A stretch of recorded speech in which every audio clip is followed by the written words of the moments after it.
bacakan dalam hati kita, minta dengan khusyuk. Dan ketika sampai pada kalimat iyyaka na'budu wa iyyaka nasta'in, coba rasakan, minta dalam hati kita, apa yang paling sulit dalam hidup kita yang ingin dimintakan solusinya kepada Allah. Pertanyaannya, jika Anda mampu mendapatkan itu semua, seperti apa pemberian Allah yang akan dianugerahkan kepada kita?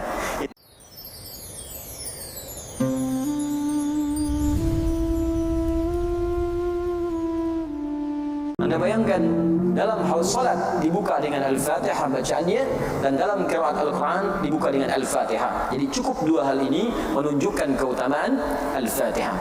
Yang kedua, Al-Fatihah alnya bisa bermakna istighraq, yang berarti pembuka pada seluruh hal-hal yang bernilai baik di sisi Allah Subhanahu wa taala. Fatihahnya pembuka segala kebaikan, alnya menunjuk pada keseluruhan. Jadi jika ingin dibukakan semua yang baik-baik dalam hidup, baik itu terkait dengan rizki, dibukakan pintu rizki yang paling baik, dibukakan kesembuhan yang terbaik saat sakit, dibukakan kemudahan terbaik saat mendapat kesulitan, termasuk dibukakan bimbingan hidup yang terbaik dari seluruh tubuh kita. Mata melihat yang baik, telinga mendengar yang baik, mulut bicara yang baik. Maka di dalam Al-Fatihah ada petunjuk-petunjuk untuk menghasilkan itu semua. Cukuplah Anda menguasai ayat ini seluruhnya dengan makna-maknanya, maka itulah kemudian akan mendatangkan kemuliaan besar di dalam kehidupan kita. Karena itulah Al-Fatihah disebut juga dengan nama Al-Kafi, yang mencakup semua nilai-nilai kebaikan, yang dengan cakupan itu cukup bila kita menguasainya, maka kita akan dapatkan seluruh tahapan-tahapan kemuliaan itu. Saya sudah terangkan dari awal sampai dengan ayat yang ke-6. Sekarang kita akan sambungkan pada ayat yang ke-7. Sebelum masuk ke ayat yang terakhir ini, saya ingin tegaskan kembali, dalam salah satu hadis qudsi yang pernah kita bahas di pertemuan terakhir, jika seseorang benar membaca Al-Fatihahnya dengan hatinya yang paling dalam, lalu dia amalkan dengan baik, maka kata Allah melalui lisan Nabi SAW di hadis qudsi, perhatikan kalimatnya, hadza baini wa baina 'abdi. Ini adalah perjanjian antara aku dengan hambaku. Wali 'abdi ma sala. Jika hambaku benar sampai bacaan Al-Fatihah di ayat yang terakhir kemarin, iyyaka na'budu wa iyyaka nasta'in, jika benar bacaannya sampai di situ, kata Allah, ma sala, bonus pertama yang diberikan, apapun yang ia minta saat ini, aku akan kabulkan. Ingat itu, apapun yang ia minta saat ini, aku akan kabulkan. Karena itu, membuka perintah sholat itu diawali dengan kalimat minta sesuatu. Quran surah kedua Al-Baqarah ayat ke-45. Wasta'inu bis-sabri was-salat. Perhatikan cara menerjemahkannya. Kata Allah, jika Anda punya kesulitan dalam hidup, apapun jenisnya, maka terimalah itu dengan sabar. Lalu mintakan solusinya kepada Allah. Logika sederhananya begini. Kalau bapak ibu ada kesulitan tentang perihal tertentu, maka Anda akan mencari pakar untuk menyelesaikannya. Handphone rusak, perginya kan ke tukang handphone kan, servis di situ. Motor ada masalah, pergi kemudian ke bengkel. Baik, fisik ada masalah, pergi ke dokter. Jelas ya? Sekarang hidup kita punya masalah, maka yang bisa menyelesaikan semua itu kita harus datang kepadanya. Siapa itu? Carilah yang tidak punya batas dalam pemberiannya. Bukan cuma sekedar memperbaiki motor Anda dengan kun fayakun dan ditunjukkan kepada bengkel terbaik. Bahkan ia mampu mendatangkan motor yang lebih baru. Maka ketika Anda memohon kepadanya, kata Allah, saya akan panggil engkau setiap hari supaya engkau bisa menyampaikan kepadaku keluhan apa yang sedang kau rasakan. Masalah apa yang Anda miliki, maka datang kepadaku, kata Allah, karena aku tidak punya batas dalam pemberian. Maka muncullah kalimatnya, wasta'inu bis-sabri was-salat. Jika engkau punya persoalan dalam hidup, sabar dulu terima, nanti saat sholat datang kepadaku, mintakan apa yang ingin kau mohonkan. Karena itu salat disebut dengan salat di dalam semua kitab fikih itu seakar dengan kata ad-du'a. As-salatu fil lughati hiya ad-du'a. Salat secara bahasa artinya doa. Karena itu semua bacaan salat dari mulai takbir sampai dengan salam isinya doa semua. Silakan Anda cek. Ya, saat mulai takbir Allahu akbar, Allahumma ba'id baini wa baina khataayaya, doa. Anda ruku, subhana rabbiyal azim, doa. I'tidal, sami Allahu liman hamidah, dan seterusnya, doa. Sujud, doa. Duduk di antara dua sujud, jelas doa. Rabbighfirli warhamni dan seterusnya. Tahiyat, doa. Bahkan sebelum kita salam, bukankah kita minta 4 permintaan yang paling utama? Ya, Allahumma inni a'udzubika min adzabi jahannam wa min adzabil qabri wa min fitnatil mahya wal mamat wa min syarri fitnatil masih dajjal. 4. Masih doa juga. Ditutup dengan salam pun doa. Assalamualaikum warahmatullah. Doa. Mendoakan sekitaran kita, semoga Anda selamat dalam kebaikan, mendapatkan rahmat Allah dan berkahnya. Kanan kiri semua doa. Dan berita baiknya, saat Anda mulai berdoa dalam keadaan berdiri, kata Allah, kalau benar bacaan Al-Fatihahnya, maka semua yang Anda mintakan di detik itu akan langsung dikabulkan oleh Allah Subhanahu wa taala. Ada yang berkata, masa sih? Ya? Masa sih ya Allah? Makanya ketika ada orang yang kemudian menyoal, masa sih? Maka ditanyakan oleh Allah, iman kamu di mana? Katanya yakin dengan saya. Katanya beriman. Iman itu yakin tanpa ragu. Saya ulangi, iman itu yakin tanpa ragu. Jadi kalau Anda ingin berinteraksi dengan Al-Quran, gak boleh ragu. Karena itu kalimat Quran dibuka dengan jangan pernah ragu. Dzalikal kitabu la raiba fi. Dzalikal kitab, semua isi Al-Quran itu la raiba fi, jangan pernah diragukan. Karena itu ketika Anda yakin tanpa ragu disebut dengan iman. Orangnya disebut dengan mukmin.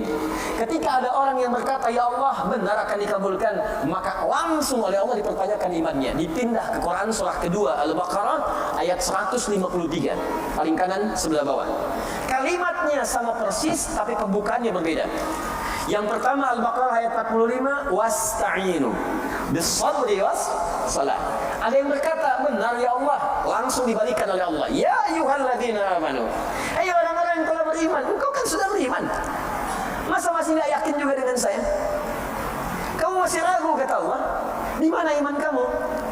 Jadi kalau ada ayat dibuka dengan kalimat iman, ya ayyuhalladzina amanu 68 kali disebutkan dalam Al-Quran. Jika ada ayat dibuka dengan kalimat iman, maka informasi yang disampaikan sekaligus mempertaruhkan keimanan kita di hadapan Allah. Kalimat salat dibuka dengan iman pertamanya. Alladzina yu'minuna bil ghaib wa yuqimunas shalah. Artinya sebelum salat kita yakin dulu ada manfaat dalam salat. Jadi kalau ada orang yang tidak salat dipertanyakan imannya di mana? Sama persis kalau ada orang yang sholat dan tidak memohon kepada Allah atau ragu, kata Allah, iman kamu di mana? Ya ayyuhalladzina amanu ista'inu bis-sabri was-salat. Karena itu sebelum kita dalami lebih jauh, saya ingin tekankan dulu nih sebelum Isya. Begitu Anda sampai pada kalimat iyyaka na'budu wa iyyaka nasta'in, maka tanamkan keimanan dalam diri kita. Itu poin pertamanya. Yakin pasti Allah kabulkan. Yakin kalau kita minta pasti Allah akan berikan. Jadi kalau Anda cuma baca dengan lisan, nggak sampai ke hati, nggak sampai ke jiwa, maka mustahil apapun yang Anda minta akan dijawab, mustahil. Ya, lihat rumusnya. Sebentar sebelum masuk ke ayatnya, saya terangkan kaidahnya dulu. Buka Quran surah ke-49 ayat 14. Bismillah. Quran surah 49 Al-Hujurat ayat 14.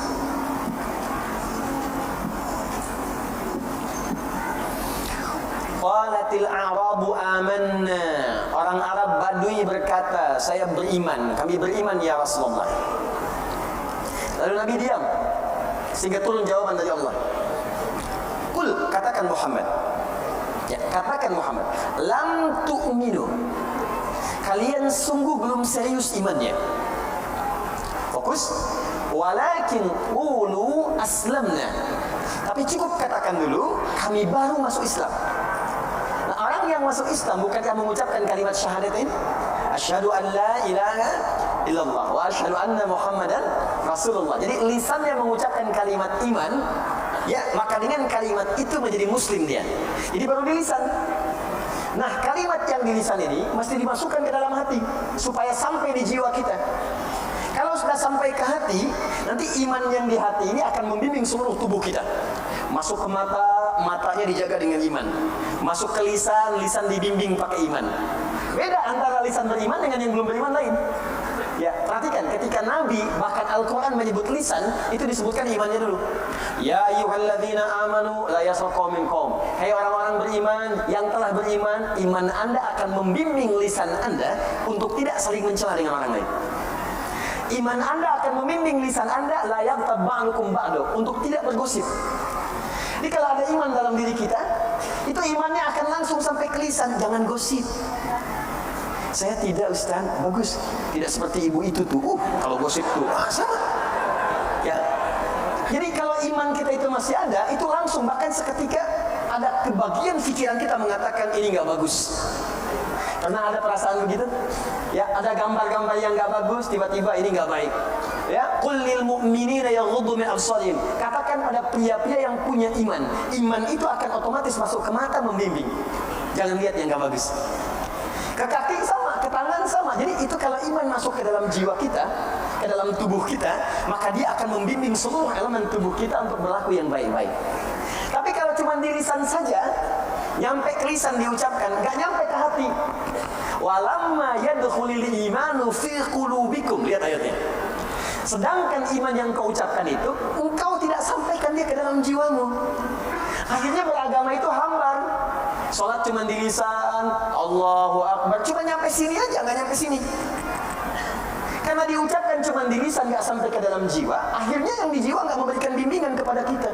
Memang lisannya Allahu Akbar, tapi di pikirannya WA hu Akbar, Facebook hu Akbar, YouTube hu Akbar. Allahu Akbar, tang ting tung ting tang ting tung tang ting tung. Jadi yang Akbar siapa gitu? Jadi kalau iman sudah masuk dalam jiwa, selesai. Begitu mau sholat, dia kondisikan handphone-nya silent. Ada yang dia matikan dulu, dia siapkan jiwanya. Itu yang dimaksudkan iman hadir dalam jiwa. Makanya setiap lisan kita berucap, pandangan kita menatap, lisan kita mendengar, pastikan semua dibimbing oleh iman. Kebanyakan orang yang sholat, ketika mengucapkan kalimat itu di era kekinian, itu semua bacaannya tidak bersumber dalam jiwanya, cuma di lisan aja gitu. Coba tanyakan pada diri Anda ketika sholat, masuk nggak bacaan itu ke hati Anda? Dibaca nggak dengan sepenuh jiwa? Jangan-jangan cuma takbir Allahu Akbar, tapi nggak nyampe ke jiwa. Beda kalau nyampe ke jiwa, Bu. Pak Abu Bakar tuh sampai gemetaran mengucapkan itu. Allahu Akbar, lisan berkata Allah Maha Besar, pikiran menerjemahkan Allah yang paling agung, hati mengatakan ya Allah, aku mengucapkan Kau yang paling besar. Aku takut setiap hari mengucapkan Kau yang paling besar, tapi aku selalu merasa paling besar dibandingkan orang lain. Sombong dengan orang lain, merasa angkuh, yang paling hebat dibandingkan yang lainnya, merasa yang paling tinggi. Sementara setiap hari aku katakan Kau yang paling besar. Lisan berkata Allah yang Maha Besar, tapi selesai sholat merasa yang paling bagus sholatnya, yang paling hebat dalam keilmuannya, yang paling tinggi status sosialnya. Katanya Allahu Akbar, tapi setiap hari merasa Akbar. Itu kalau benar-benar sholatnya demikian dalam jiwa, itu baru takbir sudah menangis, Pak. Ingat dosa. Allahumma ba'id baini wa baina khataayaya kama ba'adta baina al-masyriqi wal maghrib. Siapa yang bisa baca doa ini dengan hatinya, tersungkur dan terjatuh air matanya. Allahumma ba'id baini wa baina khataayaya. Khata'un satu kesalahan, akhfa'un banyak salah, khataaya salahnya banyak sampai nggak kehitung. Tambah ya kecil di akhirnya, ya aku ngaku, ya terakhir itu ngaku. Khataaya ya Allah, aku mengakui dalam sholat ini aku banyak salahnya nggak terhitung. Sedangkan cita-citaku itu ingin ke surga ya Allah. Cita-citaku ingin menjumpa Rasulullah, tapi aku masih banyak salah. Maka mohon ya Allah, jika pun aku wafat dalam sholatku sekarang, karena di Al-Baqarah 46 itu, siapkan dirimu dalam sholat, mungkin itu sholat terakhir kamu. Alladzina yadhunnuna annahum mulaqu rabbihim wa annahum ilaihi raji'un. Kata Allah, kalau pengen khusus sholatnya, rasakan mungkin saat itu engkau akan kembali menghadap Allah Subhanahu wa taala. Makanya ada riwayat mengatakan, kata Imam, sallu salatan muwadda', salatlah engkau seakan-akan salat perpisahan dalam hidupmu. Jadi begitu Anda mengatakan, ya Allah, kalau aku wafat pun dalam salat ini, mohon jauhkan antara aku dengan kesalahan yang aku telah perbuat dalam hidup sejauh timur dan barat yang tidak pernah bersatu. Aku tobat ya Allah. Jadi kalau benar-benar bacaan kita dari jiwa kita, dan membaca dari ta'awudz sampai bismillah, hamdalah, sampai bahkan iyyaka na'budu wa iyyaka nasta'in, kata Allah, apa yang kamu minta sekarang aku akan kabulkan. Isya ini bacakan dalam hati kita, minta dengan khusyuk. Dan ketika sampai pada kalimat iyyaka na'budu wa iyyaka nasta'in, coba rasakan, minta dalam hati kita, apa yang paling sulit dalam hidup kita yang ingin dimintakan solusinya kepada Allah. Maka saat Anda mengucapkan ihdinas shiratal mustaqim, seperti saya jelaskan maknanya di pertemuan yang lalu, maka sertakanlah dalam jiwa kita semua kesulitan itu untuk dimintakan solusinya oleh Allah. Pertanyaannya, jika Anda mampu mendapatkan itu semua, seperti apa pemberian Allah yang akan dianugerahkan kepada kita?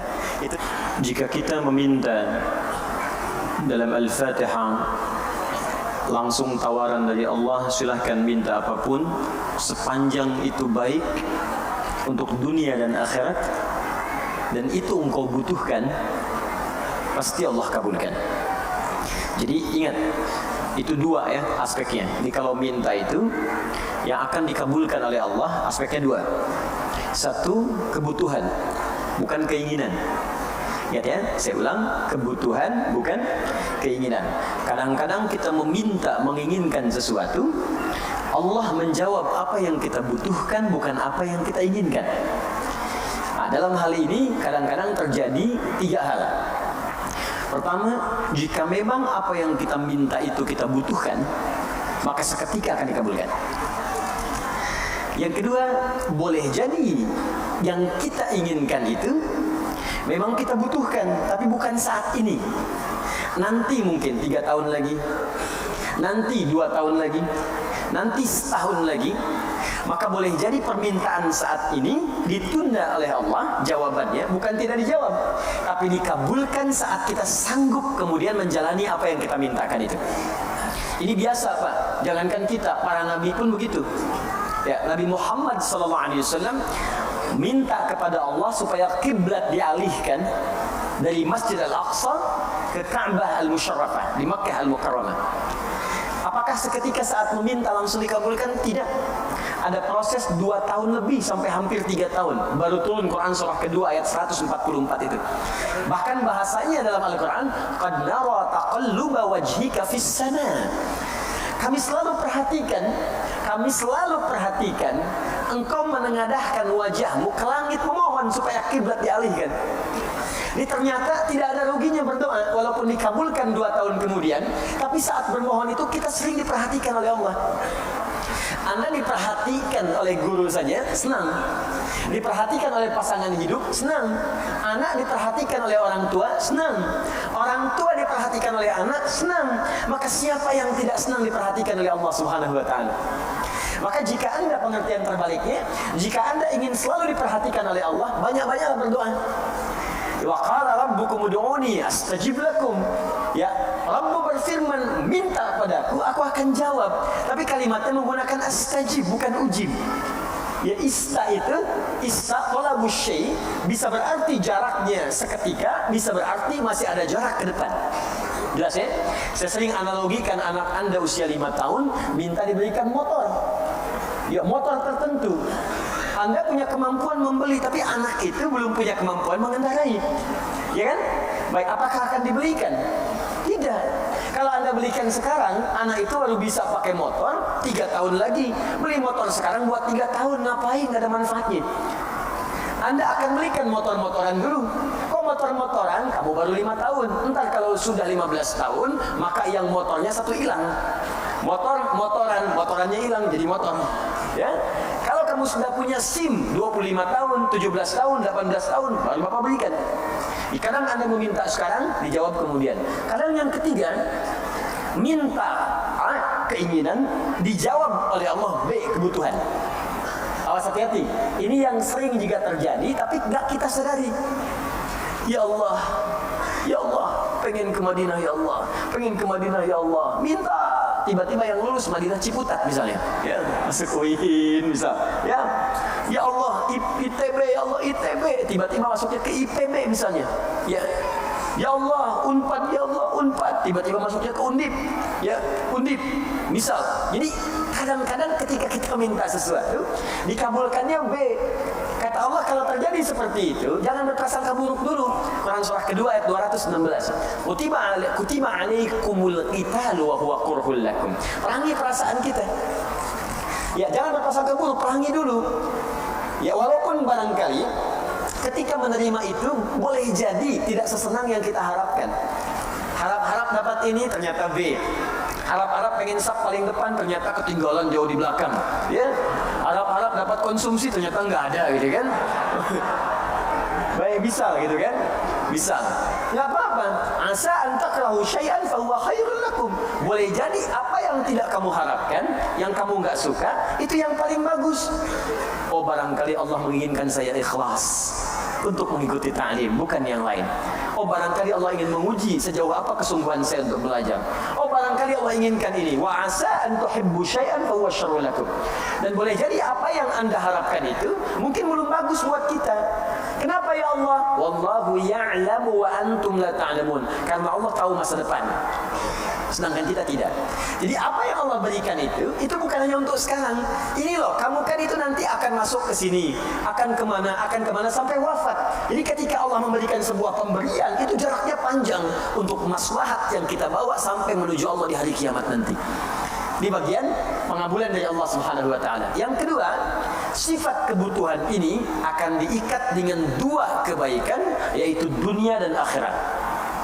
Dunia dan akhirat. Kadang-kadang baik dunia, tapi akhiratnya tidak. Ya Allah, saya pengen motor, ya Allah, bagus untuk dunia.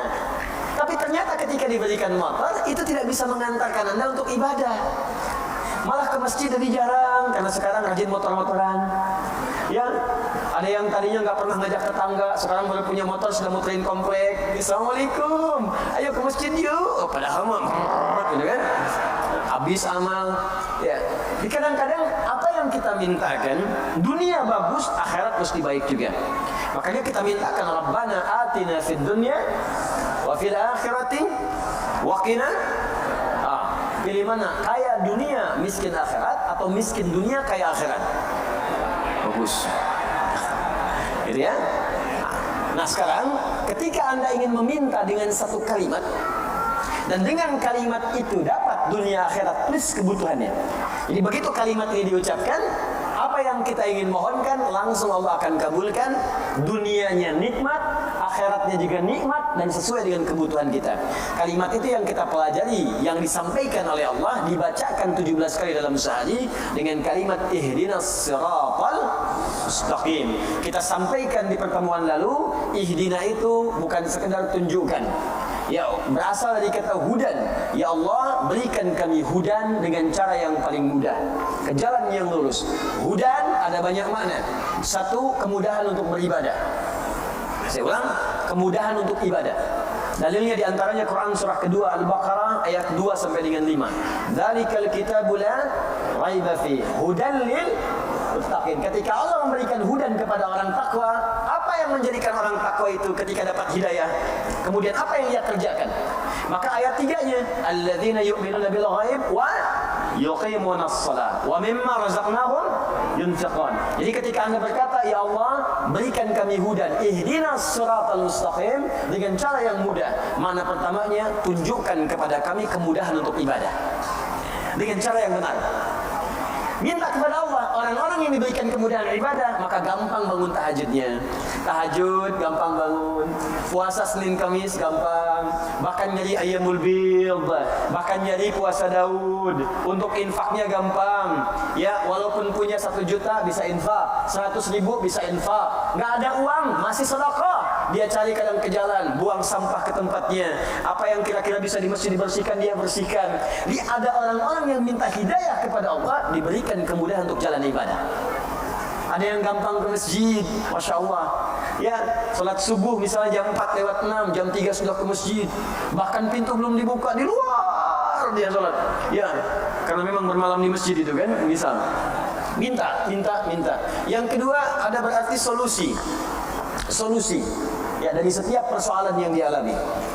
Yang ketiga, ada berarti juga bimbingan kemudahan untuk mencapai kesuksesan dari apa yang kita kerjakan dalam hidup. Jadi ada solusi, ada kenyamanan, ada bimbingan, ada kemudahan untuk ibadah. Kalau Anda benar berdoanya, maka Allah ajarkan kepada kita, kita akan dibimbing oleh Allah untuk mendapatkan kenikmatan dalam menjalani setiap kemudahan tadi. Maka turunlah ayat yang selanjutnya setelah kita mengatakan ihdinas siratal mustaqim, ya Allah, berikan kami hudan dengan segala jenisnya itu yang telah kita pelajari dulu, ya, dengan cara yang paling mudah, cara yang paling lurus. Seperti apa itu semua? Dilanjutkan oleh Allah Subhanahu wa taala dengan ayat berikutnya, siratal ladzina an'amta 'alaihim ghairil maghdubi 'alaihim waladdallin, yaitu jalan-jalan kemudahan untuk mencapai petunjuk tadi, kemudahan ibadah dengan cara yang benar, kemudahan mendapatkan rizki dengan cara yang benar, kemudahan mendapat solusi ketika punya masalah dengan cara yang benar, kemudahan sukses dengan cara yang benar, seperti engkau berikan pada orang-orang dulu yang telah mendapatinya dengan cara yang paling nikmat. Bukan orang-orang yang telah engkau berikan kemudian tersesat dengan itu karena tidak menggunakannya, atau dia tahu itu kemudian baik tapi dia menjauh darimu ya Allah. Kita bacakan dulu tafsir dari ayat ini, baru kita bahas kalimat per kalimat insyaallah, supaya kita bisa mendapatkan pencerahan dari para ulama tafsir dulu. Hari ini saya kembalikan ke tafsir Ibnu Katsir rahimahullah. Wa qawluhu ta'ala siratal ladzina an'amta 'alaihim ghairil maghdubi 'alaihim waladdallin. Adapun makna firman Allah Subhanahu wa taala yang tadi dibacakan, قد تقدم الحديث فيما إذا قال العبد اهدنا الصراط المستقيم إلى آخرها أن الله يقول هذا لعبدي ولعبدي ما سأل. Seperti telah berlalu penjelasan dari kami ketika seorang hamba dalam salatnya mengucapkan iyyaka na'budu wa iyyaka nasta'in sampai dengan kalimat ihdinas siratal mustaqim, sampai ke akhirnya ihdinas siratal mustaqim, annallaha yaqul, maka Allah menjawab. Ini yang saya pernah sampaikan kepada Anda. Jadi begitu mengucapkan iyyaka na'budu wa iyyaka nasta'in, kemudian ihdinas siratal mustaqim, maka sampaikan keinginan kita dalam jiwa kita, apa yang sedang kita rasakan. Ya. Kemudian Imam Ibnu Katsir mengatakan annallaha yaqul, maka Allah akan menjawab hadza li'abdi wa li'abdi ma sa'al. Ini perjanjian aku dengan hambaku, maka apapun yang hambaku mintakan aku akan berikan.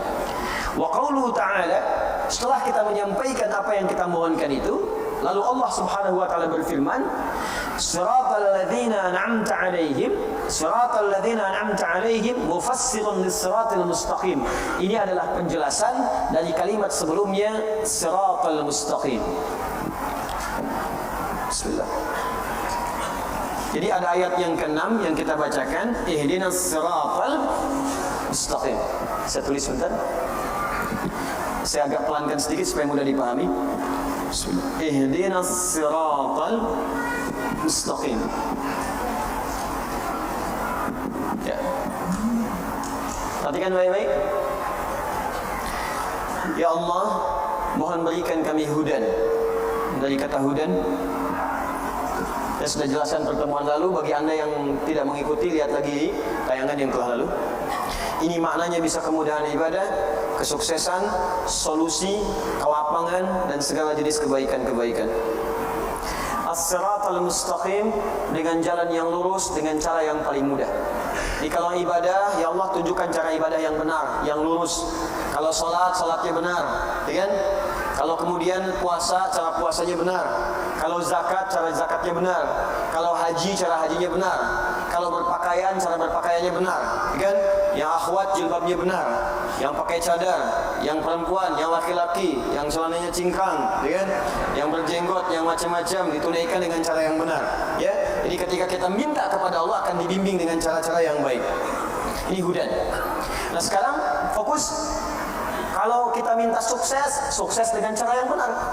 Karena ada orang sukses tapi dengan cara yang tidak benar. Ada yang nyogok, ada yang korupsi, ada yang macam-macam. Jadi kalau ada orang korupsi tapi mengucapkan kalimat ini, itu tandanya imannya nggak sampai ke jiwanya.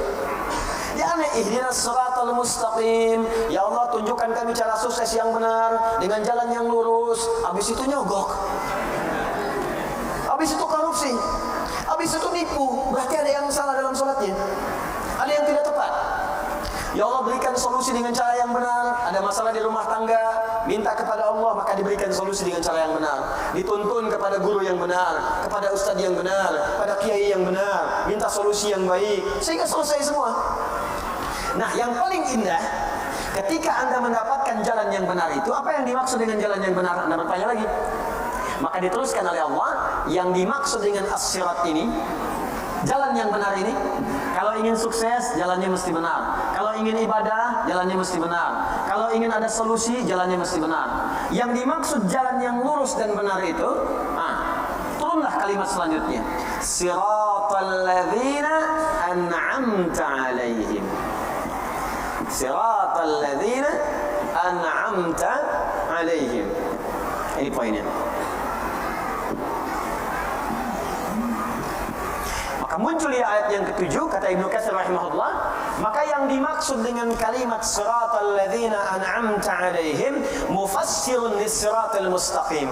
Mufassirun kalimat ini, ayat yang ketujuh ini adalah penjelasan dari kalimat sebelumnya, yaitu pada ayat yang keenam as-siratal mustaqim. Jadi ketika Anda ingin mengatakan dan bertanya, ya Allah, bagaimana saya mendapatkan bimbingan yang lurus untuk ibadah? Ya Allah, bagaimana cara saya mendapatkan bimbingan lurus supaya saya benar dalam mencari rezeki, benar berumah tangga? Maka turun tafsir, penjelasan dari ini. Jadi ini rumus tafsir Quran bil Quran. Di ayat Quran ditafsirkan dengan ayat Quran lagi. Ini tingkat yang paling tinggi. Jadi nanti ada ayat Al-Quran ditafsirkan dengan ayat lagi. Contoh, Al-Qari'ah, Mal Qari'ah, kemudian Kamal Qari'ah, setelah itu yauma yakunun nasu kal. Nah, tafsir dari Al-Qari'ah tadi yauma yakunun nasu kal farashil mabthus, dan seterusnya ayat. Jadi ada ayat yang ditafsirkan lagi dengan ayat selanjutnya. Jelas? Nah, ada ayat ditafsirkan dengan hadis. Di ayat yang muncul, apa keterangan di ayat itu? Hadis Nabi SAW yang menjelaskannya. Di paling banyak. Contoh tentang puasa, contoh sholat. Ya, disolatkan dalam Al-Quran saat kita sholat, ada perintah sholat, kan nggak pernah disebutkan dalam Quran bagaimana cara takbir, ya, bagaimana cara ruku. Diperintahkan di Al-Quran kita supaya sholat. Al-Baqarah ayat 43, wa aqimus sholat, ayo tunaikan sholat. Tapi nggak pernah dirinci di Al-Quran bagaimana cara sholatnya. Ya, coba dilihat, ada nggak ayat tentang membimbing kita cara takbir itu angkat tangan sampai sejajar dengan bahu? Ada ayatnya? Silahkan cari sampai kiamat kurang 2 hari, nggak akan ketemu. Karena memang tafsirnya dijelaskan nanti oleh Nabi. Peran Nabi untuk menjelaskan itu semua lewat hadis Nabi SAW. Karena itu ada hadis tentang fikih sholat, cara bertakbir, cara niat sebelumnya, cara menghadap kiblat, bahkan cara wudhu sampai dengan kita sholat dengan sempurna. Itu Al-Quran ditafsirkan dengan hadis. Kenapa Ustaz kok nggak lengkap aja di Quran supaya lebih mudah? Joni, kalau itu saja dilakukan, kapan kita hafal Qurannya? Itu sesurat apa mushafnya, setebal apa Qurannya, ya, dan apa peran Nabi diutus untuk kita, bagaimana kemudian kita bisa melakukannya. Kalau dijelaskan di Quran nggak ada contohnya, nirunya bagaimana? Kadang-kadang satu kalimat saja salah paham. Ya, Anda bayangkan dijelaskan tapi nggak ada contohnya, bagaimana mengikutinya? Paham sampai sini? Baik, itu Al-Quran dengan hadis, ya. Nah, sekarang ini Al-Quran dijelaskan lagi dengan Al-Quran. Siratal mustaqim ditafsirkan siratal ladzina an'amta 'alaihim. Nanti sebentar saya teruskan dulu baca kitabnya, baru kemudian kita jelaskan maknanya. Wa huwa badalun minhu 'inda an-nuhah wa yajuzu an yakuna atfu bayanin wallahu a'lam. Jadi ini dalam ilmu nahwu di kaidah bahasa Arab ini bisa disebut badal atau atfu bayan.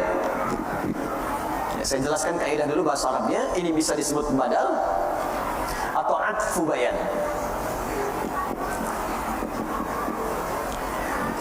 Badal artinya keterangan yang menggantikan, menjelaskan secara menyeluruh. Itu badal. Ya, bisa. Yang dimaksud as-sirat ini keterangan menyeluruhnya adalah ini maksudnya. Jelas? Atau atfu bayan, diikutkan pada ataf itu mengikutkan pada kalimat sebelumnya. Jadi hukum menafsirkan ayat ini ikutkan pada kalimat sebelumnya, jangan tafsirkan sendiri. Jadi kalau Anda ingin menafsirkan ayat yang ini, ya, kata Ibnu Katsir rahimahullah, maka menafsirkan ayat ini atfun, ikutkan pada kalimat sebelumnya. Lihat dulu. Karena itu di ilmu tafsir ada rumus namanya 2L 1S. Ya, 2L 1S, ya. Ini ada L, ada S, ada S. L-nya disebut dengan 2L, maaf, L, S. Double L, S. L yang pertama disebut dengan lihaq. Sudah? Maaf, Maaf, 1L 2S, siyak dan sibak. Lihaq. Kedua siyak. Ketiga sibak. Saya ulang, L S S, 1L 2S. L-nya lihaq. Lihaq itu yang di depannya, yang setelahnya. Misal, Anda ingin menafsirkan ihdinas siratal mustaqim, apa yang dimaksud ihdinas siratal mustaqim? Maka lihat ayat setelahnya. Jelas? Baik. Sibak. Sibak itu ayat yang sebelumnya. Saya ingin tafsirkan siratal ladzina an'amta 'alaihim, maka lihat ayat sebelumnya. Siyak itu ayat yang sedang kita bahas. Misal, ihdinas siratal mustaqim.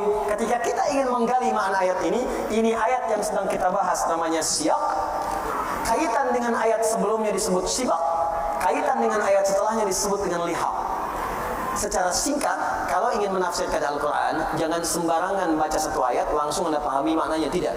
Anda harus memahami dulu kaitan dengan ayat sebelumnya. Al-Baqarah ayat 7, ingin Anda pahami maknanya, lihat kaitannya dengan ayat ke-6, ke-5, ke-4, ke-3, ke-2, ke-1 sampai Al-Fatihah. Lihat kaitan dengan setelahnya, ayat 8, 9 sampai dengan An-Nas. Itu baru kita akan menemukan penafsiran yang sempurna. Paham?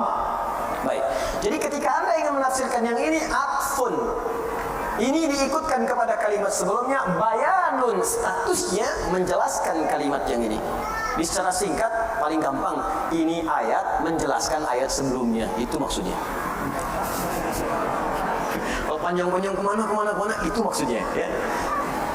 Saya kenapa bahas ilmu nahwu dulu, kaidahnya, supaya kita nanti kalau menemukan yang seperti ini bisa memahaminya dengan baik. Ya, belajar 25 tahun kalau nggak dibahas kan sayang gitu. Baik. Sekarang kita tafsirkan per kalimatnya. Walladzina an'ama Allahu 'alaihim wal madhkuruna fi surati An-Nisa haitsu qala ta'ala wa may yuti' Allaha wa rasulahu fa ulaika ma'al ladzina an'ama Allahu 'alaihim minan nabiyyin was-siddiqin wasyuhada'i was-salihin wa hasuna ulaika rafiqa. Sekarang fokus baik-baik. Lihat sini. Saya akan mulai jelaskan tafsirnya dan di sini kita akan mulai serius memahami maknanya. Ya Allah, kami ingin mendapatkan kemudahan dalam ibadah, kemudahan dalam mendapat rezeki, kemudahan mengatasi persoalan. Maka bagaimana cara kami mendapatkannya? Maka Allah turunkan ayat Siratal ladzina an'amta 'alaihim. Kalau kalian ingin mendapati itu semua, maka mohonkanlah kepada Allah semua jenis kemudahan yang telah Allah berikan kepada orang-orang sebelum kalian. Yang mendapatkan kemudahan itu begitu nikmat. Kalau terjemah biasa, ya Allah, berikanlah kepada kami jalan yang paling nikmat seperti Engkau telah berikan kepada orang-orang sebelum kami. Jadi kalau Anda ingin ibadah, dibimbing oleh Allah dan nikmat ibadahnya. Ada orang memang benar ke masjid, tapi ibadahnya belum nikmat. Subuh jam 4 lewat 6, jam 4 dah ke masjid, tapi begitu subuh nggak nikmat. Allahu Akbar. Ada yang puasa, ikut puasa sunnah, mulai puasa sunnah, cuman belum nikmat. Ya, sahur bareng-bareng. Akhi, hari ini buka jam berapa? Masya Allah, baru sahur tandanya buka. Ada yang baca Quran cuman belum nikmat, baca aja. Ya. Ada yang baca satu ayat nikmat gitu. Yasin, buka tafsirnya. Satu ayat tapi nikmat gitu, Pak. Ya. Ada kan Yasin wal Qur'an lagi banyak kalian muslim. Memang lancar, khatam, tapi kenikmatannya enggak kerasa. Ada yang Al-Kahfi, alhamdulillahilladzi anzala, baca satu ayat nikmat. Ada yang 10 menit enggak selesai Al-Kahfi. 110 ayat. Ya. Tapi kenikmatannya enggak ada. Ada yang cuma satu ayat tuh nikmat banget. Nun. Ya, tafsirnya Masya Allah, satu ayat. Jadi ada orang-orang yang mendapatkan itu begitu nikmat. Ya, ada orang-orang yang mendapatkan itu begitu nikmat. Ibadah itu nikmat sekali. Dia Allah tawarkan, kamu saya beri solusi, tapi nikmat. Kan ada orang yang dapat solusi, tapi caranya kan nggak enak. Anda mau ke Alexan di sini, Anda cari jalan. Ya, saya mau tanya pada Anda, pilih mana, jalan yang berliku atau jalan yang lurus sampai ke tujuan? Lurus. Pilih mana? Lurus tapi macet, berliku tapi lancar.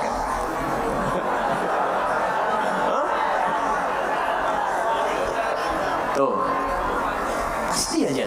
lurus tapi lancar. Ya.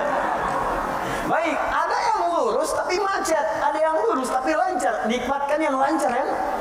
Tapi ada yang paling dahsyat, lurus dan macet masih nikmat. Itu yang nggak mudah. Alhamdulillah macet, Allahu Akbar, bisa merajaah Quran. Ya tuh. Jadi yang dia pikirkan tuh niatnya yang lurus. Mau ke pengajian macet nih. Waduh, estimasi waktunya nyampenya jam 8. Mungkin baru nyampe udah mau bubar.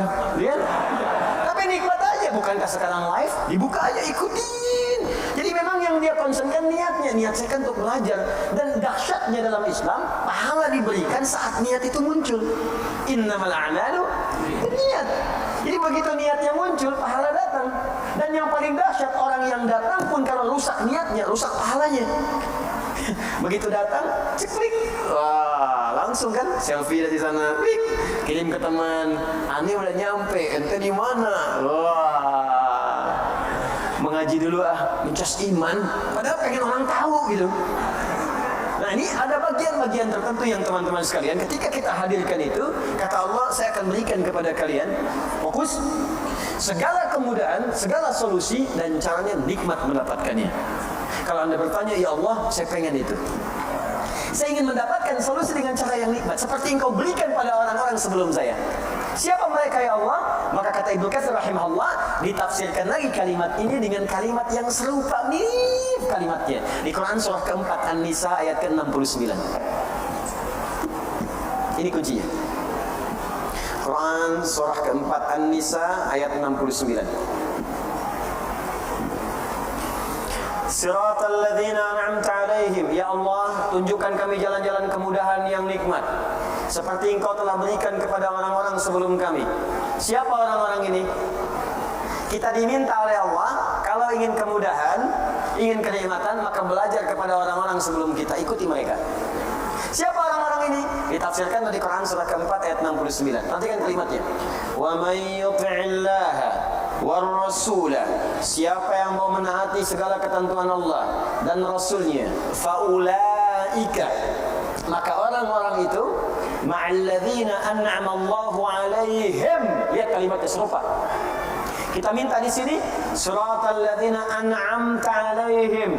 Ya Allah, tunjukkan kepada kami jalan kemudahan yang paling nikmat seperti Engkau telah berikan kepada orang-orang sebelum kami, kepada mereka. Siapa mereka? Kata Allah, faulaika ma'alladzina an'ama Allahu 'alaihim. Kalimatnya serupa. An'amta 'alaihim, an'ama Allahu 'alaihim. Tak di sini kan ke Allah. Lihat. Tak di sini ke Allah. Siratal ladzina an'amta, tanya ke Allah. Ya Allah, berikan kepada kami jalan kemudahan yang Engkau berikan. Engkau, tak itu ke Allah, Engkau. Kalau kalimat taknya dibuang, Allahnya muncul. Maka di Quran surah An-Nisa ayat ke-69, taknya dibuang, Allahnya muncul. Faulaika ma'alladzina alladzina an'amallahu 'alaihim. Tadi kan ayatnya. Kalau taknya dibuang, Allahnya muncul. Karena tak yang dimaksudkan di sini ke Allah. Fokus, fokus. Jadi kalau kita tutup taknya, Allahnya muncul. Maka kalimatnya berubah. Alladzina an'amallahu 'alaihim. Maka di surat An-Nisa ayat ke-69, faulaika ma'alladzina, ada an'amallahu, taknya hilang, Allahnya muncul. 'Alaihim. Ada ayatnya? Ada orang-orang yang kata Allah, akan saya berikan mereka semua kenikmatan yang pernah saya berikan kepada orang-orang terdahulu. Siapa mereka itu? Ada 4 golongan. 1, an-nabiyyin. An-nabiyyin, kalangan nabi. Was-siddiqin, kalangan siddiqin. Nanti kita tafsirkan berdasar petunjuk dari Nabi. Siddiqin. Was-syuhada'i, syuhada. Ya. Terakhir, was-salihin, as-salihin. Salihin. Wa hasuna ulaika rafiqa. Kalau Anda mampu mengikuti mereka dengan baik, rafiq itu teman. Teman yang mengikuti. Misal gini, antum bangun. Ya, bangun aja. ke sana. Ya. Nah, saya di depan nih. Ya. Ini ketika saya jalan, namanya siapa? Iswan. Ya. Iswan. Baik. Rizwan. Mas Rizwan mengikuti saya, nempel. Ikut begini. Di begitu saya jalan, nggak ada yang begini Mas, ada yang begini jalan. Nah, oke. Jalan. Begitu saya jalan, ini ikut nempel. Maka orang Arab mengatakan hadza rafiqi. Ini teman saya yang nempel ngikutin. Rafiq, orang yang selalu nempel ngikutin. Jelas? Nah, wa hasuna ulaika rafiqa. Lihat ujung ayatnya. Jika Anda, lihat cara menerjemahkannya, jika Anda mampu menempel 4 golongan ini, bagaimana mereka menjalani kehidupan, maka itulah sebaik-baiknya hal yang kita dapatkan dalam hidup. Ya, silakan dulu. Wahasuna, dan yang paling baik adalah ulaika rafiqa, mereka itu kita ikuti dalam kehidupan. Jadi kalau Anda ingin hidupnya mudah, rumah tangganya enak, dapat rezeki yang nyaman, masalah cepat selesai, ibadahnya nikmat, maka kata Allah, ikutilah kemudian golongan di 4 orang gini, 4 golongan ini. Jelas? Kalau Anda ikuti cara hidup yang 4 golongan ini, maka Allah jamin Anda akan diberikan oleh Allah segala kenikmatan yang pernah dirasakan oleh golongan-golongan ini. Paham di sini? Baik, yuk kita mulai bahasannya. Awas, ini baru mukadimah yang kedua nih. Ya. Inti tafsirnya kan belum, inti tafsirnya. Saya belum jelaskan per kata. Bismillah. Ini butuh perjuangan nih, dan orang kan sendiri, nulis sendiri, ngapus sendiri, luar biasa. Jamaah pengen langsung aja dikabul masuk surga, Masya Allah, luar biasa. Alhamdulillah. Ampuni dosa-dosa kami ya Allah. Lihat sini. Baik, fokus. Jika kita ingin mendapatkan kemudahan dalam hidup, kenyamanan, kenikmatan, maka kunci yang pertama kata Allah, fokus baik-baik. Perhatikan, ikutilah, temani, dempetin. Ya. Oleh kita sandingkan kehidupan kita itu dengan golongan-golongan yang paling utama. Wa hasuna ulaika rafiqa. Dan mereka itu sebaik-baiknya model kehidupan yang harus kita ikuti sampai dempet nih. Ikuti dengan dekat sekali pola kehidupan mereka. Siapa mereka ini? Mereka itu adalah orang-orang yang selalu taat kepada Allah dan Rasul. Taat. Makanya ayatnya dibuka dengan kalimat Quran surah keempat ayat 69, wa may yuti'illaha war rasul. Siapa yang mau menaati Allah dan Rasul, taati. Ikuti. Nah, model kehidupan yang taat kepada Allah itu disebutkan oleh Al-Quran ada 4 golongan utama. 1, para nabi. Semua nabi. Lihat sini, fokus. Saya pernah jelaskan ini, ada Al-Anbiya, ada Nabiyin, itu beda. Surah ke-21 namanya apa? Al-Anbiya. 22? Al-Hajj. 23? Gila, 114? An-Nas, Masya Allah. Gampang, cepat. Ya. 21 Al-Anbiya. Ya, Al-Anbiya. Awas, penting menghafal nama-nama surat Al-Quran untuk memudahkan hafalannya. Ya, kami buka karantina, alhamdulillah nih, golongan angkatan kedua itu ada yang hafal 15 hari 30 juz. Ya, saya bahagia sekali. Ada yang 15 hari, ada yang mungkin hari ini selesai itu. Hari ini selesai insya Allah. Ada yang 18 hari, ada targetnya 30 hari, 15 hari itu selesai. Ya, jadi cintai, kenali ayat-ayatnya. Ya, bahkan sekarang orang-orang saja melamar sudah syaratnya Al-Quran tuh. Ya, kamu namanya siapa? Masya Allah, saya Anas Pak. Baca surat Anas, baca bagus. Ada siapa yang kedua? Saya Torik Pak. Baca surat At-Torik, baca bagus. Ada yang ketiga siapa? Udah pucat wajahnya. Masya Allah, saya Yusuf Pak. Yusuf. Wah, tapi memang gak hilang akal. Cuman panggilan sehari-hari kulhu. Dari sini. Ada Al-Anbiya, ada Nabiyin, An-Nabiyin. Kalau Anbiya, beberapa Nabi. Karena itu di surah Al-Anbiya tidak dikisahkan semua Nabi. Tapi kalau Nabiyin, itu seluruh Nabi. Dari Nabi Adam AS sampai Nabi Muhammad SAW. Jadi Allah seakan memberikan pesan kepada kita, kalau hidup kita ingin tenang, ingin nyaman, ingin nikmat di rumah tangga, di pekerjaan, di kehidupan sosial, ikuti pola hidup para nabi. Makanya saat Anda sakit, ada contoh Nabi Ayub yang pernah sakit. Wah, fokus. Ada yang pernah sakit. Ya Allah, saya sakit kepala, sakit di kaki, sakit di tangan, ya, sakit di kantong, ya, sakit macam-macam. Nah, begitu terkena penyakit fisik, Allah turunkan pola kehidupan Nabi yang pernah sakit.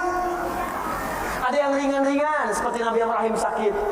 Bagaimana menikmati penyakit itu? Ini yang paling indah. Sakit tapi menikmatinya gitu. Kan kebanyakan orang sakit itu menghadirkan keluhan kan? Makanya dokter bertanya ketika pasien datang, keluhannya apa Pak? Keluhannya apa Bu? Ini ada orang sakit mengeluh. Tapi kalau Anda paham rumus ini, sakit tapi menikmati sakitnya. Pernah nggak ada orang ke rumah sakit? Keluhannya apa? Oh nggak ada, nikmat semuanya. Terus ngapain Bapak kesini? Cuma buat kasih tahu aja. Orang semua sakit itu ditanya keluhan, yang ini tidak menikmati sakitnya. Nabi Ibrahim sakit. Ketika sakit, Quran surah ke-26 ayat 80. Wa idza maridtu fahuwa yashfin. Kalau saya sakit pasti Allah sembuhkan. Enggak ada keluhan. Allah, Engkau yang memberi saya makan, Engkau yang memberi saya minuman, Engkau yang menghidupkan saya, Engkau yang mewafatkan saya. Seperti Engkau menyehatkan saya dengan makanan dan minuman, saya sakit pun pasti Engkau sembuhkan. Enggak ada keluhan yang keluhan. Yang dahsyat Nabi Ayub. Ketika Anda berkata itu kan penyakit biasa Ustaz, tapi saya ini kena jantung. Tapi kan masih hidup Bu. Kematian itu tidak ada hubungan dengan jantung. Kematian itu dengan ajal. Ada orang nggak sakit jantung pun kalau sudah tiba waktunya meninggal juga. Gitu. Tapi kan ginjal saya tidak berfungsi. Tapi kan mata ibu berfungsi. Ya. Tapi kan telinga Bapak berfungsi. Lisan kita berfungsi.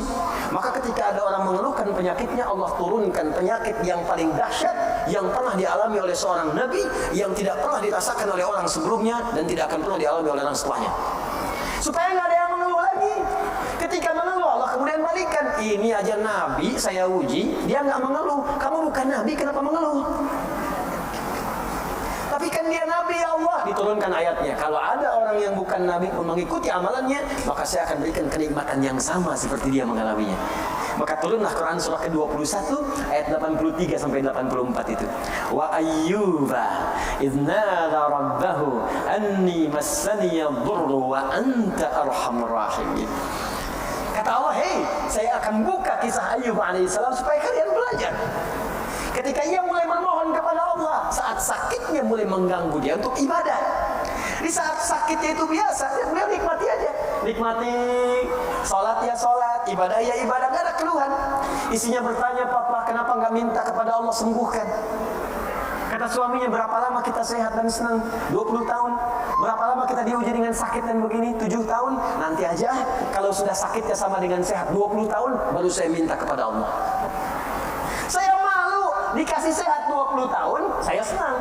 Kenapa ketika dikasih sakit untuk ibadah selama baru 7 tahun sudah mengeluh? Bukankah semuanya datang dari Allah untuk kita beribadah kepada Allah? Dikasih kaya 20 tahun, kita senang. Diuji dengan fakir baru 7 tahun sudah mengeluh. Saya malu. Nanti aja kalau ujiannya sudah serupa. Jadi bagi Nabi Ayub nggak ada bedanya. Harta ada, nggak ada harta, tetap ketaatan kepada Allah meningkat. Sakit dan sehat nggak ada bedanya bagi beliau. Sehat ujian untuk beramal sempurna, sakit untuk banyak istighfar. Bukankah ketika sakit ada peluang dosa kita diampuni? Jika cara berpikir kita seperti Ayyub alaihissalam, diajarkan ini zikirnya. Apa jawabannya? Fastajabna. Fakashafna ma bihi min dhurrin. Wa atainahu ahlahu wa mithlahum ma'hum rahmatan min indina. Belum selesai sampai sini. Wa dzikra lil 'abidin. Ketika Nabi Ayyub alaihissalam bersabar dengan penyakitnya, beliau menikmatinya, dan ketika mulai mengganggu penyakitnya untuk ibadah, baru bermohon kepada Allah, "Ya Allah, penyakit ini sudah menghambat saya untuk ibadah." Jadi minta sembuh itu bukan sekedar minta sehat, supaya ibadahnya nggak terganggu. Jadi ketika sakit biasa saja, ketika ibadah terganggu baru minta sembuh. Tuh, ya Allah, kaki saya sakit. Jangankan kamu, banyak yang sakit kaki. Ya Allah, sakit di kaki ini sudah mulai mengganggu saya untuk bisa ke masjid berjamaah. Begitu caranya. Ya Allah, kepala saya sakit. Banyak yang sakit kepala. Ya Allah, penyakit di kepala ini sudah mulai mengganggu saya untuk khusyuk berzikir kepadamu. Itu caranya. Jadi begitu Anda menikmati itu untuk kepentingan ibadah, ditutup dengan kalimat wa dzikra lil abidin. Ini aku ingatkan untuk hamba-hambaku yang lain selain Ayub.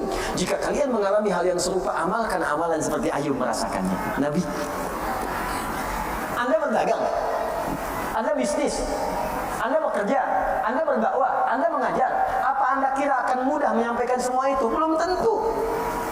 Kadang-kadang ada saingan, Anda yang ikut tender, mereka yang menang, kalau nggak ikutan sama sekali. Ada yang kemudian berusaha menyingkirkan, menyungkurkan. Ada yang mengajar juga, kadang-kadang ada yang menyoal. Bukan cuma Anda, bahkan ada seorang nabi namanya Yunus alaihissalam. Berdakwah, bekerja dengan baik, disoal oleh orang sampai diusir dari kampung.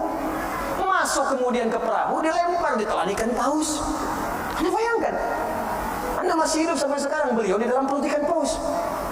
Tapi kau masih bisa nikmat aja zikir. Idnada fi dhulumati, ya. Baca ayatnya wa dhannuni. Baca ayatnya 86 sampai 87-nya. Wa dhannuni idh dhahaba mughadiban, ya. Wa dhanna an lan naqdir alayhi. Fanada fi dhulumati alla ilaha illa anta subhanaka inni kuntu minadh dhalimin.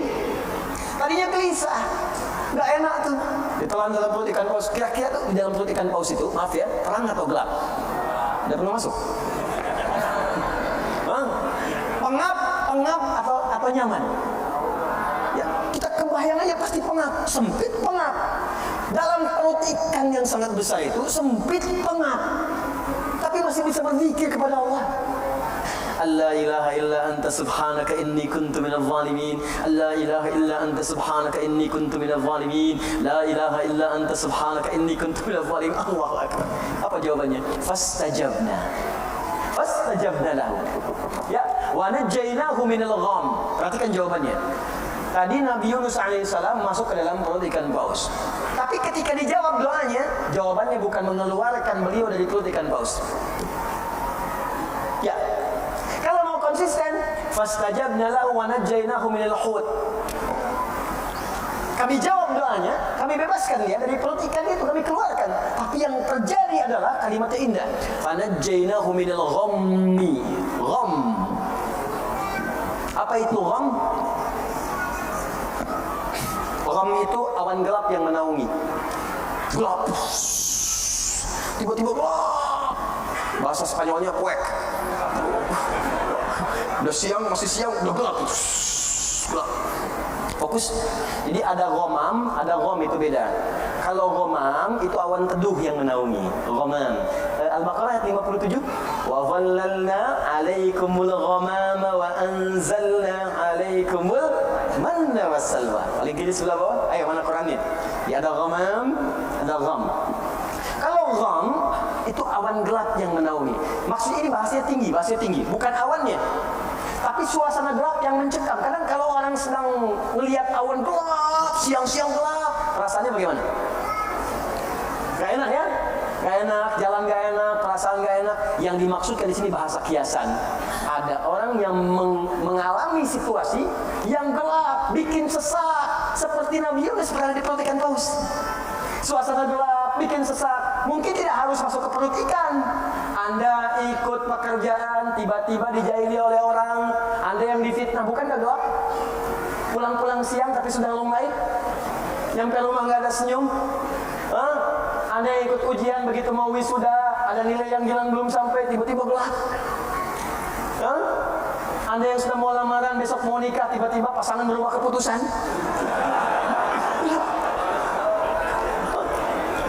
Seketika kan gelap, ya Allah. Padahal situasi siang. Ya Allah, aku seperti tersambar halilintar. Padahal halilintar gak ada. Ya. Makanya kalimat Qurannya indah. Allah tidak mengatakan perut ikan pausnya. Allah ingin mengatakan akan ada orang-orang hambaku, mungkin selain Yunus, yang mengalami situasi serupa dengan Yunus. Pekat, gelap, capek, lemah, ya Allah. Walaupun tidak harus masuk ke perut ikan, karena karena pekerjaan, karena di rumah tangga, karena di kampus, karena di kehidupan. Tapi Anda amalkan seperti Yunus dalam suasana di perut ikan pun masih nikmat. La ilaha illa anta subhanaka inni kuntu minadh dhalimin. Perhatikan, begitu Anda mengamalkan zikir yang sama dan menikmatinya, wa kadzalika nunjil mu'minin. Belum selesai ayatnya. Fanajjaynahu minal gham, kami selamatkan Yunus alaihissalam dari gham, perut ikan. Wa kadzalika nunjil mu'minin. Kalau ada orang-orang beriman setelahnya mengalami situasi yang serupa, bahkan masuk ke perut ikan pun dia berpikir, saya selamatkan dia tahu. Atau bukan perut ikan, perut rentenir, kredit yang belum lunas, riba yang belum tuntas, lilitan utang, ya, kehidupan rumah tangga, masalah sosial, minta la ilaha illa anta subhanaka inni kuntu minadh dhalimin. Uang belanja belum kunjung datang, la ilaha illa anta subhanaka inni kuntu minadh dhalimin. Nikmat. Maka poin besarnya, makanya Allah turunkan kehidupan semua nabi supaya kita belajar. Kalau sedang punya kedudukan, turunkan Nabi Sulaiman. Nabi Sulaiman itu bisa menaklukkan awan, bisa menaklukkan angin. Ya, bukan hayalan. Songgoku cuma awan kinton. Ya, Sulaiman semua awan. Buduha wa asyia, datang pagi datang petang, datang kecepatan kilat. Anda bayangkan, awan takluk, angin takluk, jin takluk, setan nggak macam-macam. Anda bisa bayangkan, tapi dengan segala kekuasaannya, hadza min fadli rabbi, tidak menghentikan beliau untuk bisa menyembah Allah dan tawadhu dengan kekuasaan. Nabi, Rasul, Raja, tingkat yang paling tinggi, wah, jin takluk, setan takluk, awan takut, angin takluk, masih tawadhu. Ini semua bukan aku, Allah yang telah menetapkan. Sama semut masih baik, pasukan, siap, ada semut, jangan disakiti. Anda siapa? Nabi bukan, Rasul bukan. Angin tidak takluk, Anda berdoa malah datang angin topan. Hah? Minta hujan nggak datang-datang, nggak diminta hujan datang. Ya? Bayangkan, Rasul bukan, surga belum jelas. Anda sebesar apa sih kedudukannya? Jangankan pada semut, bahkan manusia pun Anda zalimi. Hutan pun Anda gunduli. Ya, gunung pun Anda hilangkan, lautan Anda kuras. Anda siapa gitu? Makanya belajar ke sini. Maka kalau Anda bisa ikuti seperti ini, muncullah kemudian seperti Abu Bakar, seperti Umar, Utsman, Ali, Umar bin Abdul Aziz, yang walaupun ada di kedudukan, indah kalimatnya, Allahu Akbar, datang keponakannya datang ke istana, tiba-tiba dimatikan lampunya, dinyalakan lilinnya. Ditanya dulu, kamu ada apa? Keperluan pribadi, matikan semua lampunya. Kenapa dimatikan? Kalau engkau datang sebagai rakyat, maka aku akan nyalakan semuanya. Engkau datang sebagai pribadi, karena ini fasilitas negara, maka hanya boleh digunakan untuk kepentingan yang luas, untuk masyarakat dalam kepentingan negara.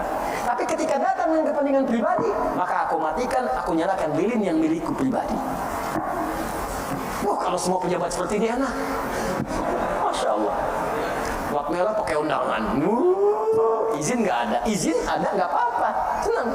Gak ada masalah, kan aturan diikuti dengan baik. Nah ini indahnya, setiap ada kejadian yang kita alami pasti ada contoh nabinya. Ya, ada yang naik kedudukan, digoda sama lawan jenis, ada, makanya muncul kisah Nabi Yusuf untuk mengingatkan hati-hati kalau sedang punya kedudukan, godaannya bisa seperti ini. Bapak direktur punya sekretaris, yang sekretaris perempuan, satu ruangan, sekretaris abadi di rumah, yang ditatap sekretaris kantor 8 jam dilihatin terus. Hati-hati. Maka muncul kisah Nabi Yusuf. Ada lagi yang lain. Ya, ada ibu yang belum ada keturunan.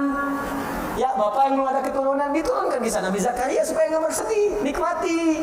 Lihat amalannya, pelajari. Kalau Anda amalkan semua itu, nikmat hidup. Puncaknya Nabi Muhammad SAW. Makanya semua miniatur Nabi, dari Nabi Adam sampai Nabi Isa alaihissalam, itu terkumpul contoh seluruhnya sempurna pada Nabi Muhammad SAW. Nabi sebelumnya sakit, Nabi Muhammad pernah sakit. Nabi sebelumnya punya kekuasaan, Nabi Muhammad punya kekuasaan. Nabi sebelumnya pernah dijahili, Nabi Muhammad banyak dijahili. Dan kita hafal sampai sekarang tokoh-tokohnya, ada semuanya. Tapi bagaimana ketika Nabi mengalami semua itu, kenikmatan yang dirasakan? Anda dicaci dengan lisan, Anda dilempar dengan perkataan, Nabi dilempar dengan batu di Taif sampai berdarah. Duduk istirahat di bawah naungan pohon. Datang 2 malaikat penjaga gunung. Ya Muhammad SAW, mud yadayka ila sama. Muhammad sallallahu alaihi wasallam, angkat tanganmu ke langit, mintakan kepada Allah supaya kami mengangkat dua bukit Taif itu untuk menghimpit orang-orang yang menyakiti engkau itu. Di malaikat sampai datang. Di malaikat aja merasakan ini orang luar biasa ini, melempar Nabi sampai berdarah. Datang, angkat tanganmu ke langit, minta kepada Allah. Kami lakukan sekarang, kami angkat dua bukit Taif, kami himpit mereka yang menyakitimu itu, melempar engkau dengan batu. Apa jawab Nabi? Lah, jangan lakukan. Fa'innahum qaumun la ya'lamun. Fa'innahum qaumun la ya'lamun. Mereka belum tahu saja. Nanti kalau sudah tahu juga, mereka akan menyadari mereka salah. Ya Rab, ila man takiluni? A ila qaribin yu'dhini? Am ila ba'idin yu'limuni? Fa'ana radin ma lam taghdab alayya. Ya Allah, setelah di Taif ini aku dilempari dalam berdakwah, kemana lagi engkau akan antarkan aku untuk berdakwah? Apakah dari Taif ini tempatnya masih dekat dan di situ aku akan disakiti lagi? Atau tempatnya masih jauh dan itu akan dizalimi lagi aku di sana? Aku ridha ya Allah, aku akan nikmati sepanjang engkau tidak marah kepadaku. Sepanjang engkau tidak marah kepadaku. Ya Rabb, mohon munculkan kelak di bumi Taif ini laki-laki, perempuan, anak-anak, dewasa yang kelak akan beriman kepada Allah dan Rasulnya Muhammad sallallahu alaihi wasallam. Dilempari, disakiti, keluar darah, menikmati itu semua. Rokok, disimpan kotoran di punggungnya, menikmati itu semua. Difitnah, dizalimi, menikmati itu semua. Rakyat indah. Hidup dengan orang munafik, dibimbing sampai mau tobat. Muhammad sallallahu alaihi wasallam. Dan dahsyatnya ketika miniaturnya terkumpul di Nabi sallallahu alaihi wasallam yang sangat luar biasa itu, maka Allah turunkan satu ayat, jika Anda ingin sempurna mendapatkan kenikmatan hidup, maka ikuti semua petunjuk yang pernah ditunjukkan oleh Nabi Muhammad sallallahu alaihi wasallam dari mulai tidur sampai dengan kita tidur lagi. Karena tidak ada teladan yang terbaik kecuali yang ini. Maka turun Quran surah 33 ayat 21. Bagian pertama. Quran surah ke-33 ayat 21. Laqad kana lakum fi Rasulillahi uswatun. Allahu akbar. Kalau nabi lain enggak disifati dengan ini. Nabi lain itu cuma kisah ini diikuti, kisah ini diikuti. Nabi Muhammad tidak. Langsung keluar kalimat uswatun hasanah. Uswah hasanah. Bahkan ayatnya di riwayat Warsh dan Qalun bisa dibaca dengan iswah. Qalun, Warsh dari Nafi' bisa dibaca dengan iswah. Laqad kana lakum fi Rasulillahi iswatun hasanah. Iswah. Bisa uswah, bisa iswah. Dahsyat. Ini langsung penetapan dari Allah. Muhammad SAW beda, khusus, tidak sama dengan Rasul lain. Kata Allah, semua apa yang dikerjakan oleh beliau itu akan jadi teladan dalam kehidupan. Jadi kalau Anda ikuti, langsung seketika Anda akan jadi teladan dalam hidup. Bapak Ibu, lihat sini. Harakatnya apa? Dhamma, di atas di bawah. Di atas. Karena itu di ilmu nahwu disebut rafa namanya. Rafa, di atas, tinggi. Rafa. Alamatnya dhamma. Harakatnya di atas di bawah? Di bawah. Bawah itu khafad, rendah, kecil. Khafad. Tandanya harakatnya apa? Kasrah. Nih. Saya inginkan Anda paham. Bukan menghafal. Menghafal mudah. Paham, itu yang paling penting. Kasrah. Kenapa disebut kasrah? Dari kata kasrah, sesuatu yang pecah, kecil, lembut. Biasanya di bahasa Arab kalau harakat-harakat kecil, yang lembut, tipis, itu menggunakan kasrah sesuai dengan sifat. Misal, perempuan lebih lembut daripada laki-laki. Lembut, halus, kata-kata yang lebih lembut, lebih halus, maka untuk perempuan menggunakan kasrah. Laki-laki lebih terbuka, anta, anti, jazakallah khair, jazakillah khair, Jadi kalau ibu ingin mengucapkan selamat, terima kasih, kalau ke laki-laki pakai ka, jazakallah. Kalau ke perempuan pakai jazakillah, jangan tertukar. Ya, saya pernah mengajar pakai batik, pakai peci apa begitu selesai Ustaz, jazakillah khair. Masya Allah. Alhamdulillah. Di kasrah artinya pecah. Karena pecah jadi mengecil. i. Fathah terbuka, a. Dhamma terkumpul, u. Ya, i.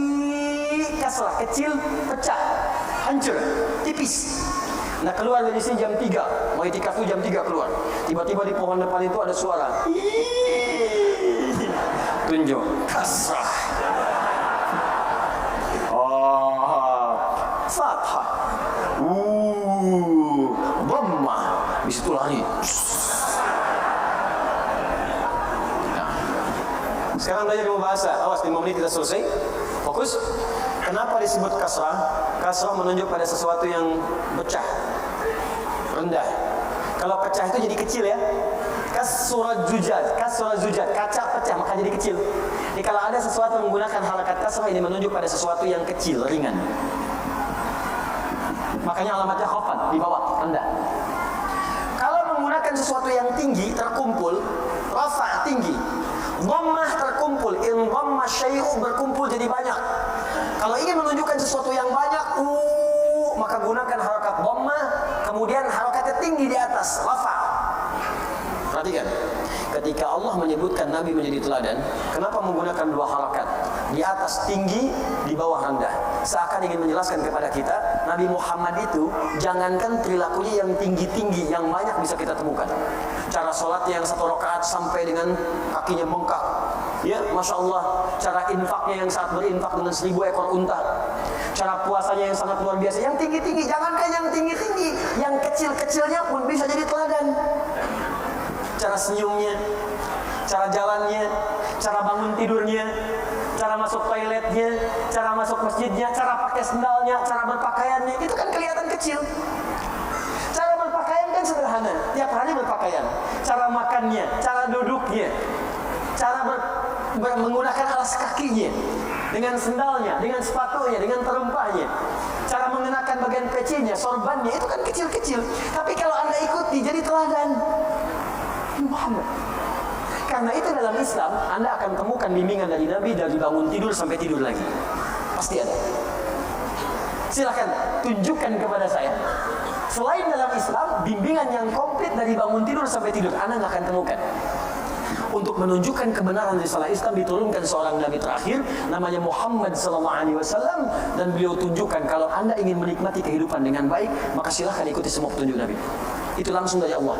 Laqad kana lakum fi Rasulillahi Yang paling dahsyat, saya tutup, jika Anda mampu mengikuti semua itu, maka semua pengikut Nabi akan jadi teladan di zamannya. Contoh, maaf ya, Abu Bakar ikut Nabi Muhammad SAW, diikuti semua perilaku Nabi. Nabi meninggal, Abu Bakar jadi teladan.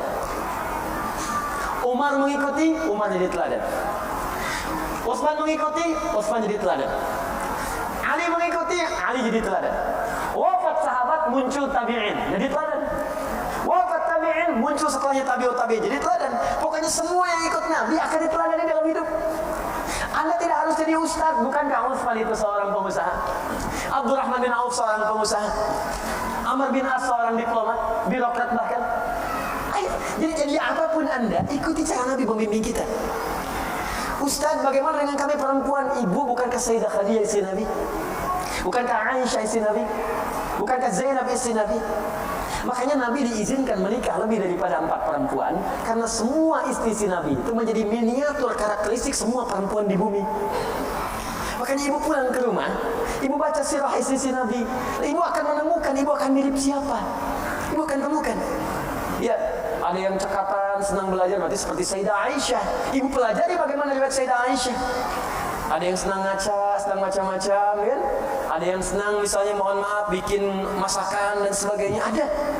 Kalau Khadijah itu agak susah memang, ya. Tapi bukan berarti nggak bisa diikuti. Cirinya sederhana, Bu. Begitu suami melihat ibu, hilang setengah masalah. Khadijah. Itu dari Al-Bukhari hadis 4-5. Nabi pulang dari Gua Hira, ya, begitu kemudian melihat malaikat Jibril dalam bentuk rupanya, tergesa-gesa pulang ke rumah, dibukakan, begitu melihat Sayyidah Khadijah, setengah masalah hilang. Digenggam tangannya, kata Nabi, zammiluni, zammiluni, selimuti saya, dibawa ke kamar, diselimuti, keluarlah kalimat yang indah itu. Allahu Akbar.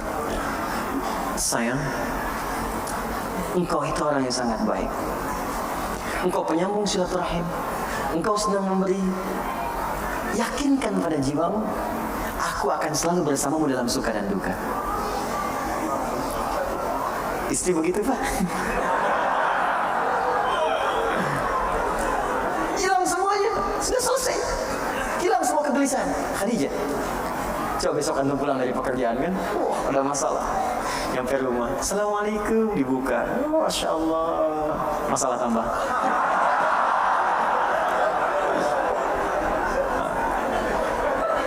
Dan bonusnya, saya akhiri, bonusnya orang yang mampu mengikuti Nabi SAW dalam setiap taraf hidupnya bukan hanya akan dijamin tenang hidupnya, tapi orang ini akan langsung mendapatkan cinta Allah Subhanahu Wa Taala. Itu ada di Quran surah ketiga Ali Imran. Saya tutup ayat 31. Qul in kuntum tuhibbunallaha fattabi'uni yuhibbukumullah wa yaghfir lakum dzunubakum. Katakan Muhammad, katakan pada umatmu, jika mereka atau kalian serius mencintai Allah, maka buktikan cinta itu dengan mengikuti semua petunjuk Nabi Muhammad SAW. Mulai sekarang belajar ya Bu ya, Pak. Belajar yang ringan-ringan dulu. Bangun tidur bagaimana petunjuk dari Nabinya. Mau makan petunjuknya bagaimana. Niatkan untuk mencintai Nabi. Niatkan untuk mengikuti Nabi. Jalan bagaimana Nabi berjalan. Berpakaian seperti apa Nabi berpakaian. Niatkan. Kalau Anda lakukan itu, yuhibbukumullah, maka bonusnya Allah langsung mencintai kita. Kalau Allah sudah cinta, wa yaghfir lakum dzunubakum, maka dosa-dosa kita akan diampuni oleh Allah Subhanahu wa taala. Nah, tidak cukup dengan amin, kita usaha dulu. Ciri orang yang diampuni dosa, maka akan dijaga semua perbuatan tubuhnya, terhindar dari maksiat.